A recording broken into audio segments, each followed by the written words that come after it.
Hey, it's Craig. I just wanted to let you know that you can listen to Canadian History X early and ad-free on Amazon Music, included with Prime. Hey everyone, Craig Baird here. Before I begin today's story, I want to take a moment and ask that you check me out on Patreon at www.patreon.com/CanadaEHX. There are several tiers with great benefits, from ad-free content to t-shirts and other cool stuff. And I have plenty of wonderful merch in my store, and the link is in my show notes. As well, if you're a fan of Canadian history, make sure you check out all of my shows, from John to Justin, Canadian History X, Canada, A Yearly Journey, and Pucks and Cups, along with Canada's Great War. And don't forget, you can also donate directly to the show at www.canadaehx.com. Just click donate. It helps keep this show going. Okay, on with the show. As I drive around Canada this summer, I thought a lot about how other individuals did the same, especially in 1967, Canada's Centennial year.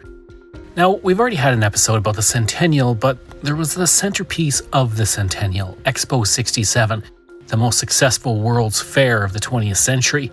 So many people drove across Canada to be able to attend the fair in Montreal, taking the same roads that I am. And I will pass by Montreal and still see some of the remnants of that amazing World's Fair. It truly was a remarkable time in Canada's history, and while I drive around Canada this summer, well, I hope we can do that again, to really show pride in what Canadians can accomplish when we put our minds to something. Expo 86 was another good example, but nothing beats the original, Expo 67. So let's dive in and learn about that amazing event that changed Canadian history. It was an event over 55 years ago that many felt was doomed to fail. It was looked down on and scoffed at before it even began. Yet two Montrealers from different generations had their own special stories about how that event changed their lives forever. Louis Letrevet said, "The conversations, celebrations, and encounters would make Montreal a city everyone wanted to visit and get to know. It had a major cultural impact on all Quebecers, me included." For Philippe Mayeux, this event was much more personal. He would say, "My father is from Africa, and my mother is from Montreal. I am a living, breathing example of the impact this exhibition had on Quebec and Montreal, but also of new encounters between people of all origins." In the end, Expo 67 was not only a massive success, but also a landmark moment with over 54 million visitors in just 6 months. I'm Craig Baird, and this is Canadian History X. The world came to visit during Canada's Centennial year. I've already covered the Canadian Centennial in its own episode because the event itself was a massive affair, so be sure to check it out. Expo 67, also known as the Universal and International Exhibition or World's Exhibition, was the highlight of the Centennial festivities for the year. The idea for Expo 67 began with Senator Marc Drouin, who had been appointed to the Senate by then Prime Minister John Diefenbaker on October 4, 1957, and named him Speaker of the Senate, despite his lack of parliamentary experience. He first came up with the idea of the World Exhibition being held in Montreal. Himself and Senator Sarto Fournier, the former mayor of Montreal, worked together to present the idea to the Bureau International d'Exposition in Paris. First, their efforts were turned down in favor of the 1967 World Exhibition being held in Moscow. But that all changed in 1962 when the USSR cancelled its plans and a new presentation was made to the Bureau by Jean Drapeau, the mayor of Montreal. With that presentation, Montreal was awarded the first World's Exhibition to be held in Canada. And they only had 5 years to prepare. Pierre Sévigny, the Associate Defense Minister, expressed satisfaction that after long and often discouraging negotiations, Canada has finally won the World's Fair for the 1967 Centennial year. He said that a Crown Corporation will be quickly established to begin planning.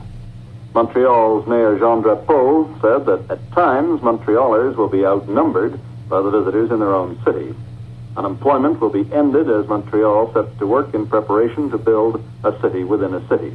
In fact, there may be a shortage of labor and workers may move in from other parts of Canada.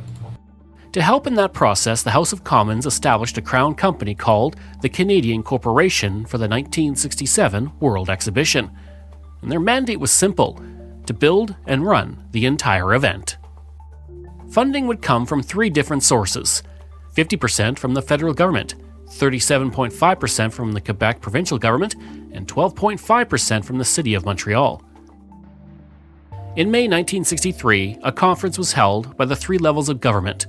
They brought together educators, writers, and intellectuals with the goal of choosing a name and expanding on the theme based on the book of Antoine de Saint-Exupéry, who had become a bit of a patron saint of Expo 67. This meeting, since named the Montebello Conference, was chaired by Lucien Piché, vice-rector of the University of Montreal, and in attendance were the novelist Gabriel Roy, and the surgeon Wilder Penfield, the geophysicist J. Tuzo Wilson, the actor Jean-Louis Roy, the art critic Alan Jarvis, and half a dozen more Canadians of similar eminence. Together they hammered out a structure which was later adopted by the fair management. It involved four large theme areas: Man the Explorer, Man the Creator, Man the Producer, Man in the Community. And that's how the overall theme became Man and His World. The goal of Expo 67 was to explain what was happening in the world, what may happen in the near future, and possibly try to influence that future. A Maclean's article from 1964 mentions that the man responsible for developing these dreams was an unlikely figure. At the helm was O.C.S. Robertson, a retired Canadian Navy Commodore who was the Expo's deputy administrator in charge of the theme area. Robertson was kind of a sailor scientist who commanded the HMCS Labrador on her historic cruise through the Northwest Passage in 1954. He came to work on Expo 67 on temporary loan from his job with the Arctic Institute of North America to focus on the oceanographic display, but he grasped the idea of the fair so quickly that he was asked to stay on until 1967. He would say, "What we're trying to do is show the problems of our time and what the possible solutions are. But the solutions won't be pipe dreams. We're trying to stay within what science and technology know now and what can be done over the next 20 years. The exhibit that brought Robertson to the fair in the first place was Man and the Oceans. It was supposed to show visitors the true nature of the oceans, and plans included a tidal wave destroying a village at one point in the exhibition, but mostly focused directly on the way men were now using the oceans and what to expect in the future. The major themes at Expo were conceived on a spectacular scale. For example, a medical exhibit of a 30-foot-high replica of a human cell. And then there was the project known as Habitat 67, which was the most ambitious exhibition and the one that most doubted would ever get completed. But before construction could begin in late 1963, the master plan was completed and submitted to Parliament. The next step was finding a site for Expo 67.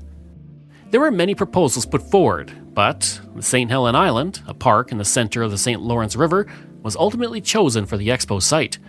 However, the site was too small, so land would be added to the island using silt and rock dredged from the bottom of the river.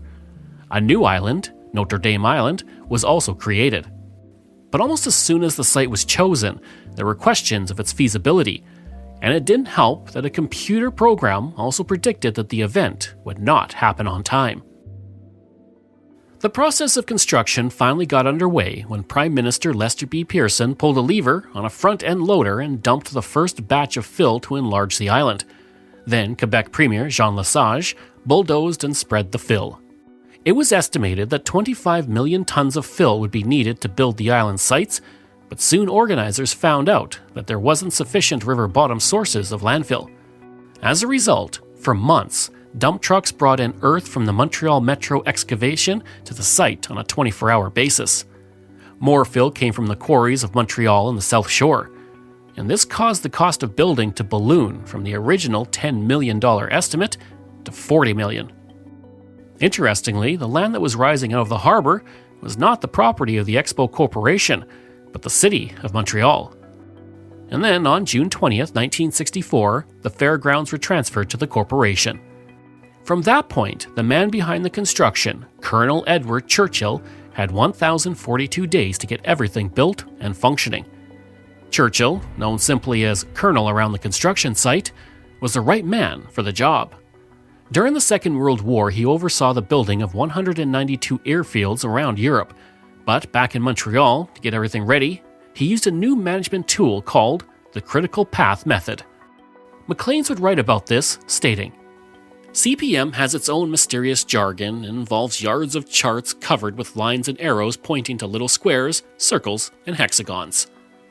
Now, Churchill kept everything on schedule through sheer force of will, and an article on June 1st, 1967 in Maclean's would describe him as, "There's that broad bulldog face under those fierce bushy eyebrows, that raspy voice, surprisingly high-pitched, that infuriating habit he has of cutting in on what you're saying. Before you finish answering one question, he's peppering you with 3 others." Churchill was also known for having a legendary memory. Gilles Serrault, the chief engineer of the project, would say that he has an uncanny ability to pack 5 million things into his mind and remember them all. When asked if Churchill remembered when they first met, Churchill responded, "Sure I remember, and the bar bill was $22.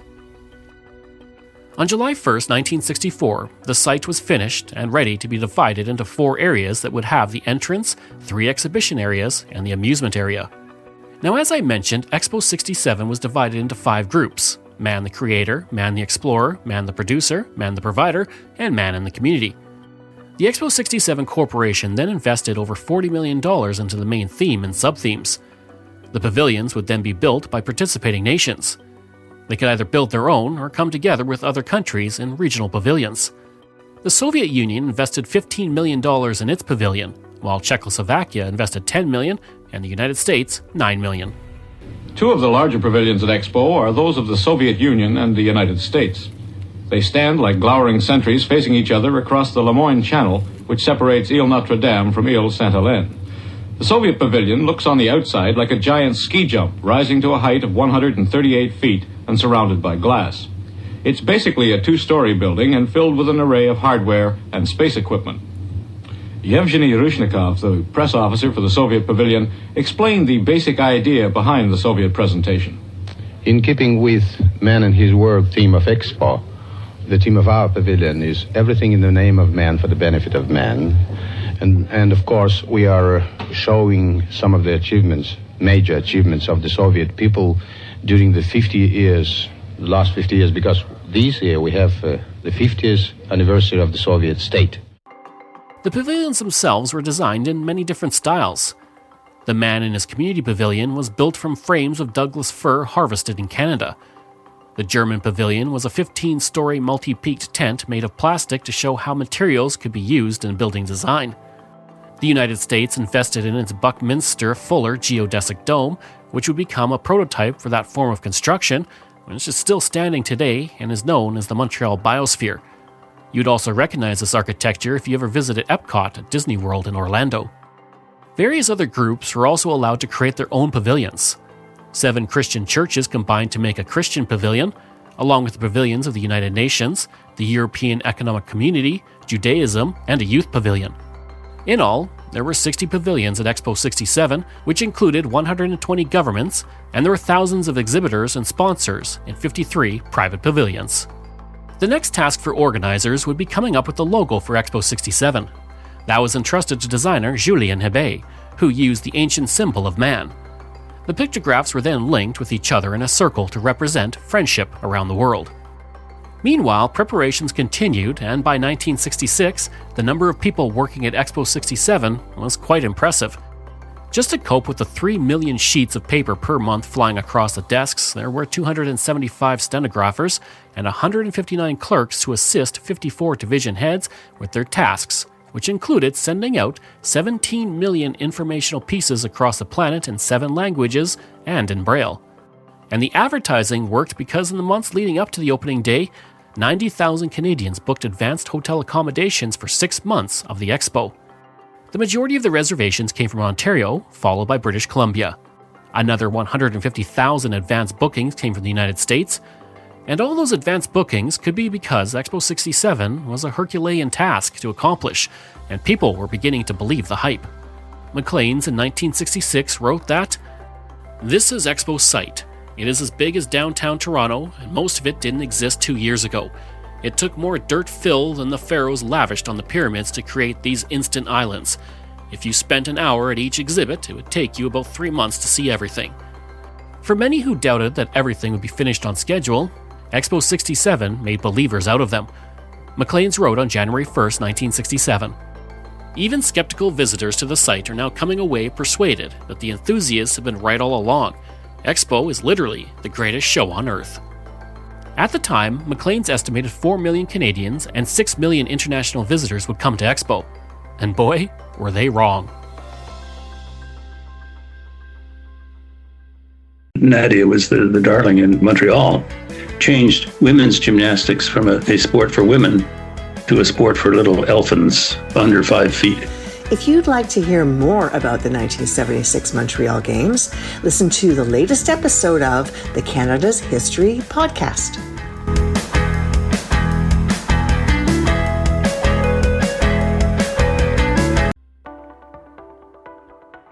Expo 67 officially opened on April 27, 1967 at an invite-only event. As Governor General Roland Michener welcomed the world, Prime Minister Pearson lit the Expo flame. At these opening ceremonies, there were 53 heads of state, 1,000 reporters, and an audience of 700 million viewers and listeners from around the world. The next day, on April 28, 1967, Expo 67 opened to the public, and Prime Minister Pearson said, "I feel very proud today, but even more so yesterday when I had the very special, almost childish sense of pride in my country when I was at the opening of Expo. I think everybody felt that way." He would add, "Anyone who says we aren't a spectacular people only has to see this." He also admitted that he was wrong for doubting the project would be finished in only 4 years. His Excellency Pierre Dupuy, Commissioner General of Expo, with the roll call to the flags, and now the flame that was lighted 2 years ago in Canada's capital. From the Mayor of Montreal to the Premier of Quebec to the Prime Minister.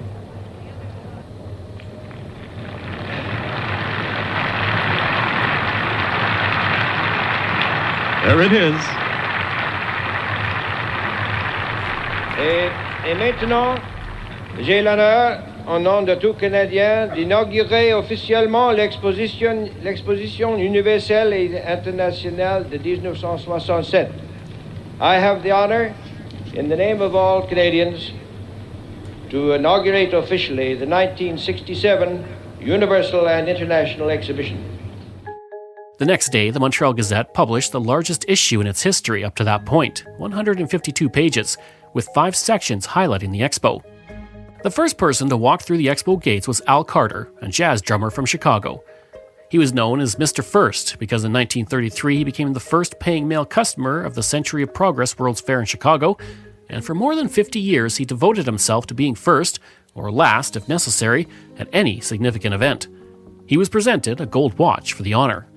For the rest of the public, it would cost them $12 for a week's admission, or about $100 today, and those in attendance were welcomed by an electronic billboard that was 40 feet wide and 30 feet high that showed wait times, the daily program, the weather, and what tickets were still available. Guests explored the grounds, and food lovers had ample choices as pavilions offered everything from cotton candy to caviar. Although it was expensive. A dinner for 2 could cost as much as $40, which would be $334 today. Maclean's wrote, "A gourmet could spend 6 months eating 3 meals a day at Expo 67 and never taste the same dish twice, but he would have to be a millionaire gourmet." Guiding visitors through the site were 240 hostesses wearing miniskirts. Have you had any questions yet? Oh, have I had questions? I've had all sorts of questions. Like what? Like first of all, where do we change American money? This seems to be the real problem now. And where do you? Well, the bank isn't open yet, so you can't change it until you get on the site or at this bank at 10 o'clock. So that's the biggest problem. But they will accept it at par, the American money, so you can get on the site and then get it changed in the bank on the site. And what other questions? Where do I get my passport validated? So they're having trouble with that. Where's this? Where's that? All sorts of little obscure things. You look a little chilly. It's cold. Selected out of 3,000 who applied, they assisted the guests with directions and more, and they had to speak at least English and French, although some spoke many more, like Sonia Samier, who spoke 7 languages. Not only that, she played tennis, skin dived, and skied. I looked more into her, and there's a woman with the same name who lives in Montreal today. She attended McGill, the University of Kansas, and Polytechnic Montreal. She even took part in the Schools on Board ArcticNet outreach program in 2015. She was one of only 2 Canadian science teachers chosen to accompany 10 students on an Arctic expedition for 10 days. I don't know for sure if this is her, but given her resume during Expo 67, I'm feeling pretty confident. A crowd of 200,000 were expected for the opening day, but between 310 and 350,000 people showed up. The Montreal Gazette reported that the computers were unable to keep up with the first day attendance, and the counting mechanism broke down during the day. So many people were going to the 132-acre amusement park that the Gyrotron, the largest and most expensive part of the park, broke down for much of the day. Maclean's magazine wrote of the fair, "All roads lead to Expo 67, or to give it the proper title, the Universal and International Exhibition 1967. It is the first true World's Fair ever to be held in North America. It is also Canada's largest single centennial project." The Montreal Star went on to say, "It is the most staggering Canadian achievement since the vast land was finally linked by a transcontinental railway." And issues with computing systems weren't the only problems on opening day. Vietnam War protesters picketed outside the entrance gates, and there were threats from the FLQ. The Front de Liberation de Quebec was a Marxist-Leninist organization and Quebec separatist group, founded in the early 1960s.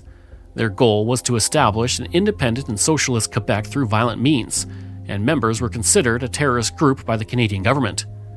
Worries of disruptions quickly dissipated, though, as the group was inactive during the entire exhibition. And as visitors flocked to Expo 67, they were not only amazed by the wonder of the pavilions, but also entertained by the musicians, including Thelonious Monk, the Grateful Dead, and Jefferson Airplane. And those who couldn't attend themselves got to watch it on TV. On May 2nd and 21st, The Ed Sullivan Show broadcasted from Expo 67 with the Supremes, Petula Clark, and the Seekers performing. The show also gave viewers a taped tour of the grounds with stops at various pavilions.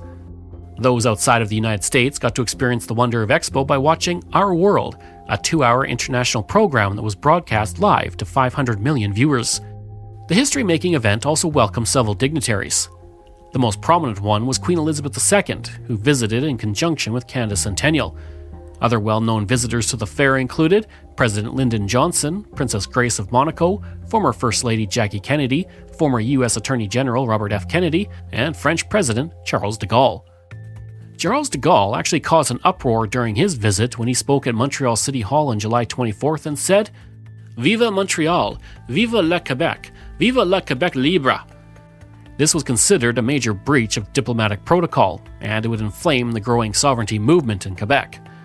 Prime Minister Pearson condemned the speech by saying, "The people of Canada are free. Every province in Canada is free.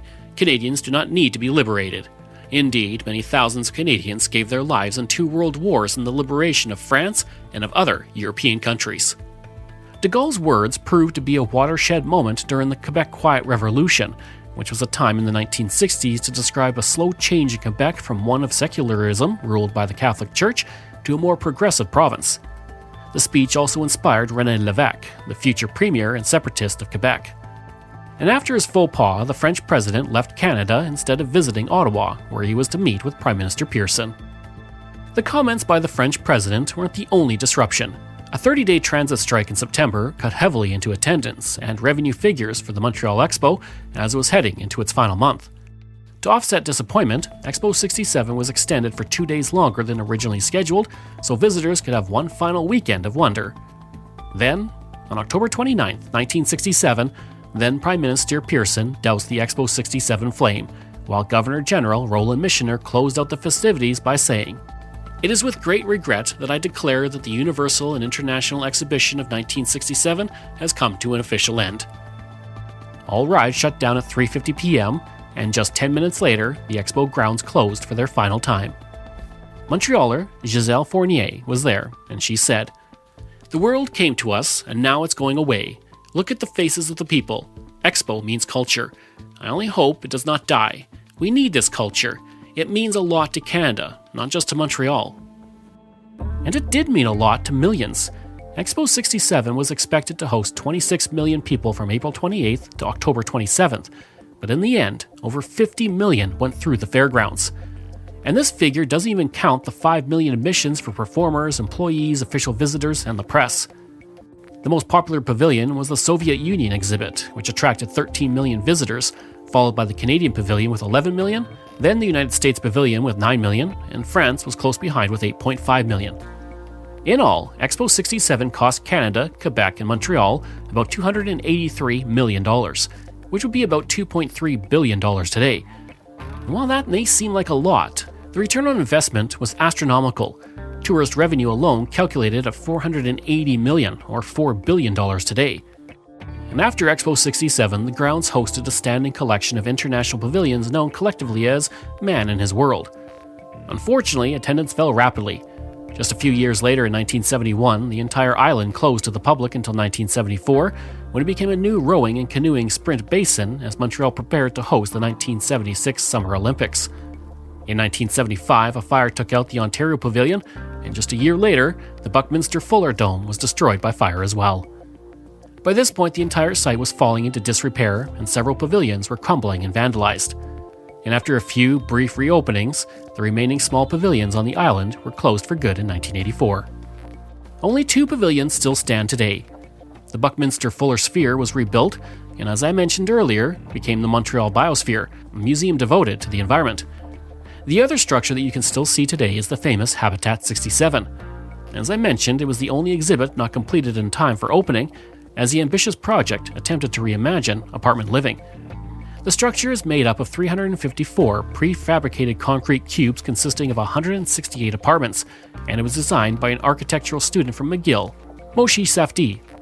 It aimed to solve urban ills with its unique cubist design, but costs for Habitat 67 spun out of control, and in order to recoup the costs after Expo, the government set rents so high no one could afford to live there. Due to its concrete design, it had severe problems by the 1970s as well, as water seeped into the porous concrete and mold got into the ventilation system. It was sold to private hands in the mid-1980s and still serves as an apartment building to this day. It has also been awarded heritage status by the provincial government.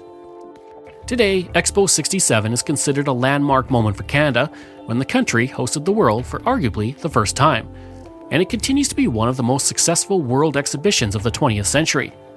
And if you're a listener of this podcast, you'll know it wasn't the last world exhibition to be held in Canada.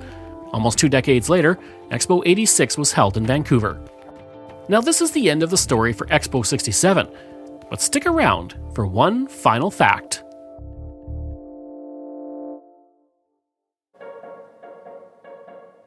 In 1969, a new Major League Baseball team would take to the field, and for the first time it was located outside the United States. The Montreal Expos, named for Expo 67, took to the field for the first time on April 8, 1969, winning 11-10 over the New York Mets at Shea Stadium. For nearly 4 decades, the Montreal Expos would experience the highs and lows of a baseball team. They would play their first years in the small Jerry Park Stadium before moving to the larger Olympic Stadium in 1977. The team failed to post a winning record for its first 10 seasons, but began to improve through the 1980s. In 1994, the Expos had the best record in baseball before the baseball strike ended their season and their World Series hopes. Then, after years of speculation, the team would relocate to Washington for the 2005 season. Over the course of their 36 years in Montreal, a legacy that began with Expo 67, the team had 2,753 wins, 2,943 losses, and 4 ties. Among its former teammates, 11 players and managers are in the Baseball Hall of Fame, including 3, Gary Carter, Andrew Dawson, and Tim Raines, who appear with an Expos hat on their plaque. Not bad for a team born from a World's Fair.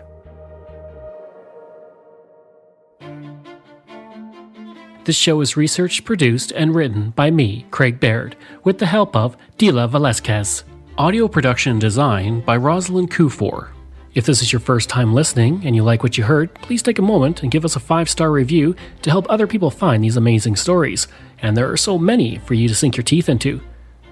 If you enjoy this podcast, then please check out my other podcasts, From John to Justin, Canada, A Yearly Journey, Pucks and Cups, and Canada's Great War. We love hearing from you, so if you have a show topic you want me to cover, email me at craig@canadaehx.com. or stop by my website and social media. I'll include all of those in my show notes. Until next time, I'm Craig Baird, and this is Canadian History X.